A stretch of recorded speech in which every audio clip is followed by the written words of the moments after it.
welcome back to the next episode in Old House DIY. This next project is going to be this. It's a walk-in wardrobe in the daughter's bedroom. The idea is we're going to be turning this into a dream walk-in, replace the shelves, make a built-in chest of drawers, add some proper hanging rails and give it all a good spruce up and paint. So stick around and see what we do. So apart from realising how little room I've got in here to actually film, I've now taken the shelves out and I'm starting to see some of the typical problems you see in this house. Here we've actually got gypsum plaster again down here where they literally bodged in some shelves and then gypsum skimmed over it. We've also got plastic paint here which is all peeling off, and we've got hollow patches where some of the gypsum's been trapping water. So what we'll do is we'll clean out all the loose bits and then get rid of some of this gypsum which was over lime, and then we'll give it all a replaster, fill in the missing bits, take off whatever paint we can, and then lime wash the whole room. So we've got this stripped off, we've knocked off all the loose paint, the loose plaster, the bits of gypsum. We've got this big chunk here where the worst of the gypsum was. It was obviously used to cover it up when they put the shelves in. So there is quite a big gap here, but I'm not particularly concerned because there's no tie between the bricks in this wall and the bricks in this wall. The cornerstones are way out that way, so this is just the inner side of the rubble wall. So I'll pack that full of haired lime. So I'm going to start wetting down and then I'll dub this out. Dubbing out is when you just fill the big holes. I'll dub this out with a haired lime, let it set up, and then I'll come back with the normal 3-coat lime system. So let me get it wetted down.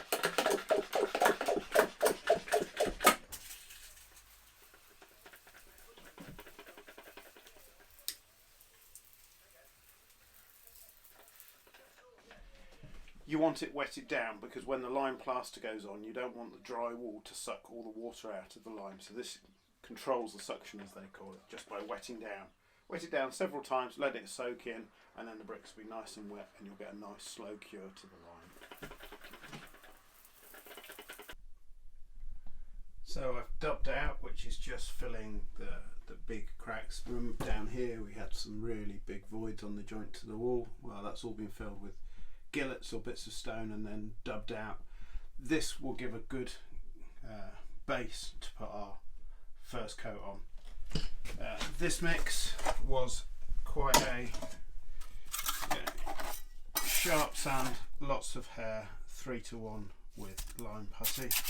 Nice and dry, you don't want to put too much water with the mix. And I've only done the really deep ones. You see there's some shallower bits which are just where the plaster's come off, and those will get filled when I do the next coat. So I'll leave this to set up about a week and then I'll come back. We've dubbed out, we've got a first coat, now I'm just working my way up. Now we're going to go on to the final coat. I'm using here 2-to-1 fine sand and lime putty. So we'll just give this a finished skim. I'm not after perfection and I'm trying to keep that sort of rustic look. I'm not getting rid of any of the lumps and bumps. And then when I finish with the plaster, I'll come back and lime wash a uniform finish over everything.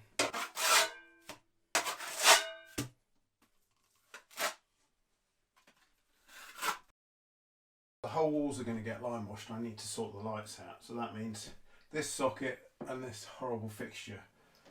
What we're actually going to do is we're going to swap this for a PIR sensor, so whenever you walk into the wardrobe the lights will come on. We're going to fit this flat panel LED up in the ceiling, but the problem is the ceiling's not flat, so I've made this sort of MDF-esque rose that I'm going to fix on the ceiling.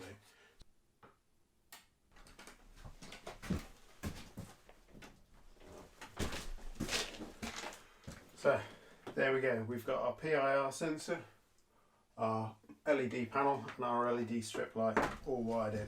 Next is to get some lime wash so we can lime wash all the new cables and the light rows, and then start to finish the walls, and then I'll be building in the wardrobes.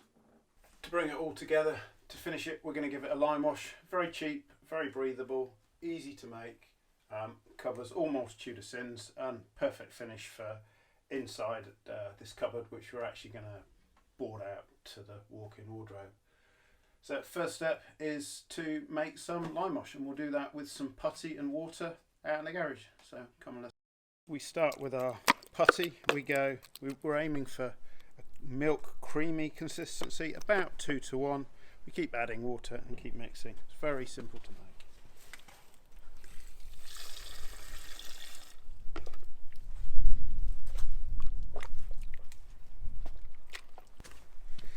There we go, we've got it all mixed, sort of somewhere milky creamy. I like to use this bit of bent coat hanger. It means I can keep mixing while I'm painting, because you don't want to let it settle back out at the bottom. So let's go back upstairs and we'll put it on the wall. As with all lime work, we need to wet down to control the suction, which I've done already. It gives it a chance to soak in. You don't want to be lime washing or doing anything on top of actual water. You want everything to be soaked in and nice and wet, so it won't pull the water out of the lime. Then we've got our solution of lime wash and just a cheap masonry brush, and we paint it on. We'll be looking probably for 3 coats. Goes on nice and easy, nothing too stressful, but it will go, the first coat at least, maybe even the second, will go on quite clear and you almost can't see where it's been. But that's not a problem, you just keep building up the layers. Sometimes people say that lime wash can give you a problem with it being powdery. The trick for that is just as it's drying, you go over it with a dry brush and just work the surface again. That helps stop dusting. So let's get on with this.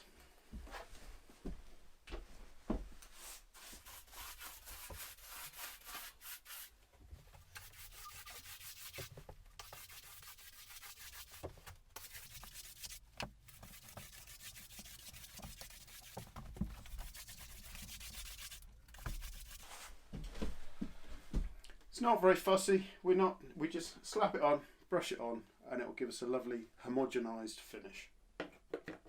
So we've got our first coat on. You see it's starting to come together, but it's going to take a couple of coats to get it all homogenised nicely. Now we'll let it dry up for a couple of days, and then another coat, same again, and then hopefully we can get on with actually building out the wardrobe. We've got the first coat of lime wash on. It's gone quite nice and white. I've wetted it down. Now I'm going to put the second coat of lime wash on.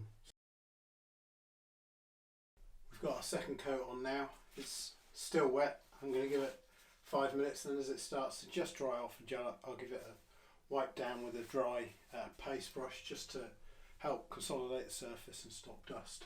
But we're starting to get some good coverage. When this is dry, I don't think we'll see anything underneath it, but I'm still going to give it one more coat of lime wash. So this is the second coat of lime wash dried up. It's not powdery, not coming off at all. I'm going to wet it down and go for the third coat. The third coat might be enough, but we'll see. So, and you'll see as I wet it down, as it soaks in, you'll see how it goes a lot more transparent, and that's normal, but it darkens up when it dries.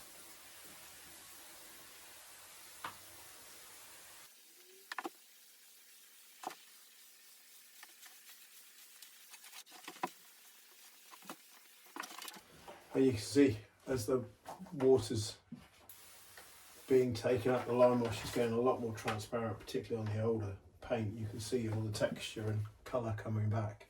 But we'll get another coat on, and when that dries, it'll dry a really nice bright white finish. Third coat of lime wash on.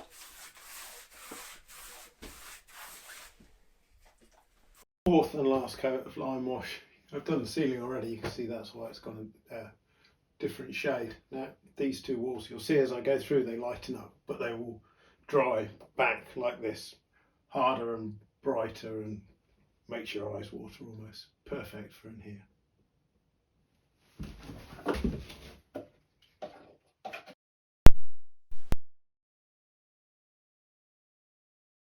So that's our lime wash all done.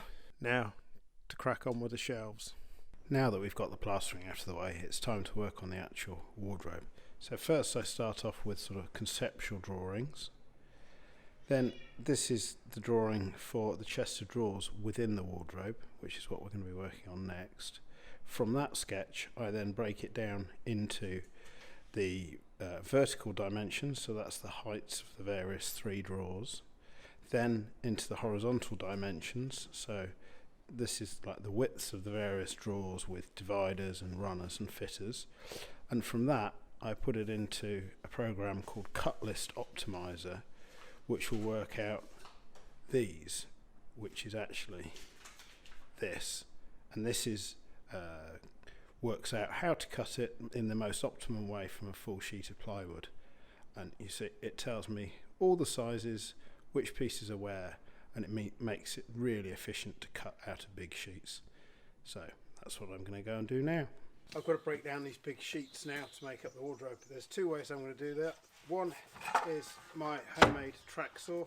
This is a track made out of the edge of a sheet of ply with some metal guides on it, and it fits on the groove of the bottom of my cordless saw.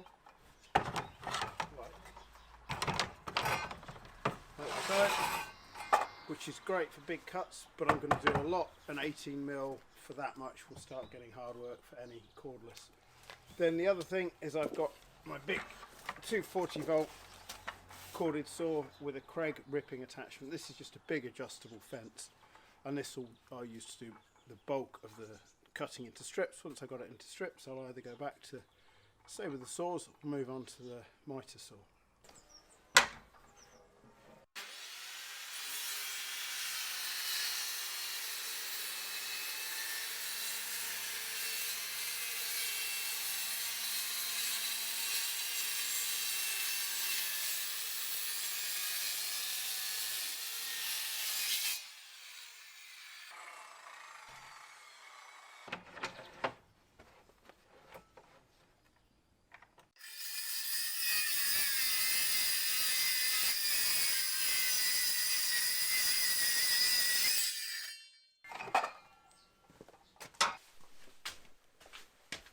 Got all the timber cut, now it's time to start assembling the drawers. I'm going to use pocket holes for this. So I've got it laid out. I'll just mark on roughly where I want my pocket holes and drill them all. Trick on the face, I'm going to put a face plate over it so it will cover up these pocket holes. And if we screw that way, it means when you pull the drawer, the screws will be in shear, so they won't pull out. It will give you a very strong joint.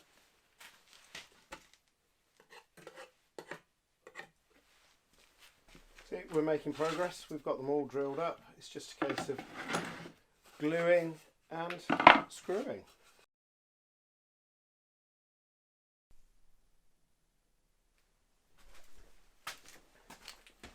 So there we go. That's last of our 4 boxes. Some finish work. They all need a good sand and a paint. Because it's MDF, I'm going to have to seal, fill and make the top edges pretty, as well as get some undercoat on the main drawer bodies. But I say, these faces where you've got the pocket holes, they're going to have a cover plate on any of my face board, so you won't see any of it. So hopefully that's enough to keep some clothes tidied away. So this is the carcass for the wardrobe. Sides divided for the top because the top's 3 shelves, and a couple of stretchers at the back. Very simple. Pocket holes again. Then undermount drawer slides for the drawers. So the drawers just pop in.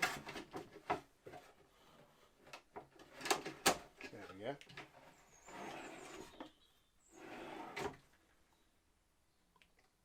So now to fit the slides for these and the 2 main drawers, and then do battle to get it up the stairs and into the wardrobe.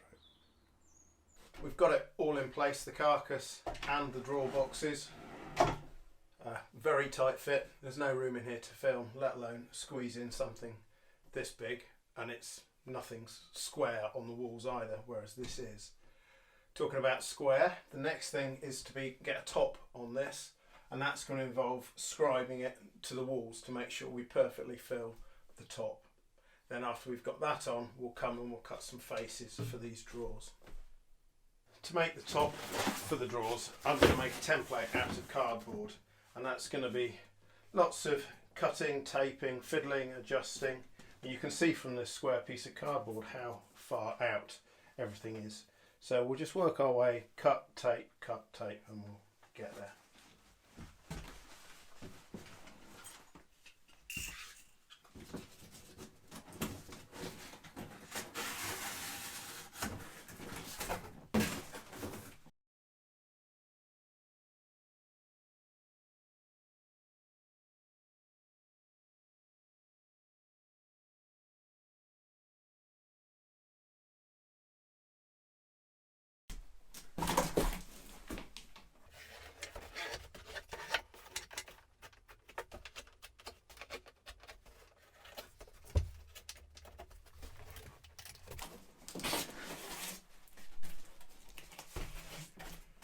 Now we have our pattern.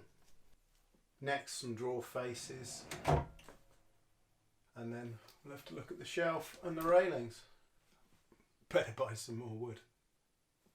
Time to fix our battens to the wall now. So I've shot a laser all the way around, and now I'm going to fit some shelf brackets to the wooden studs, and then across the wall and all the way around to put the shelf on. So we've got our battens, we've got starting to get our shelves up. Now I'm putting in these clothes rails. For this I'm using a standard galvanised handrail. You can get lovely around your wall fittings, 90 degrees. So I'm going to put bar here, vertical here, supporting the shelf off the wardrobe, and then another bar here. So I've just got it screwed in place while I work out all the measurements.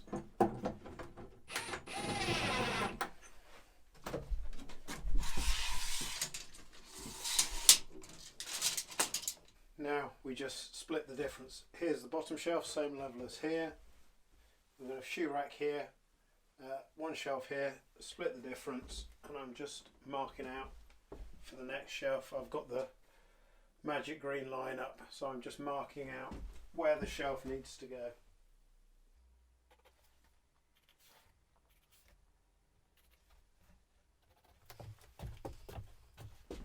Got to stay out of the way of the laser though, otherwise it blocks the light. We've finished all our woodwork now, and we're on with the paint prep. But before I get too much further, I'll show you some of the details before they disappear in the paint. So we've got our upper shelf with a built-in LED strip light. This is recessed behind the wooden nosing on the plywood, runs all the way around, and this is driven off the PIR sensor. This PIR sensor is where the old light switch was, and that now controls the LED and the flat panel light in the roof. We've got the hanging rail, which is galvanized handrail material, and I can literally hang off this one. It's very strong. I've had to deal with getting this shelf connected to the shelf over here, and I've used a steel bar underneath to help give strength. Then we've got some shelves that have had to be patterned to fit. Then we've got a shoe rack, again patterned to fit down this side and across the bottom. And then we've got the fitted drawers. So these all the filler needs sanding back, the MDF for the drawers, sealer coat, and then a couple of coats of gloss. So time to get on with the painting. I've given all the surfaces a stripe coat, which is where you give a coat of paint on any end grain or any edges, just to help seal the grain, and then you can sand it back once it's dry, which is what I've just done. And now it's on with the first full coat.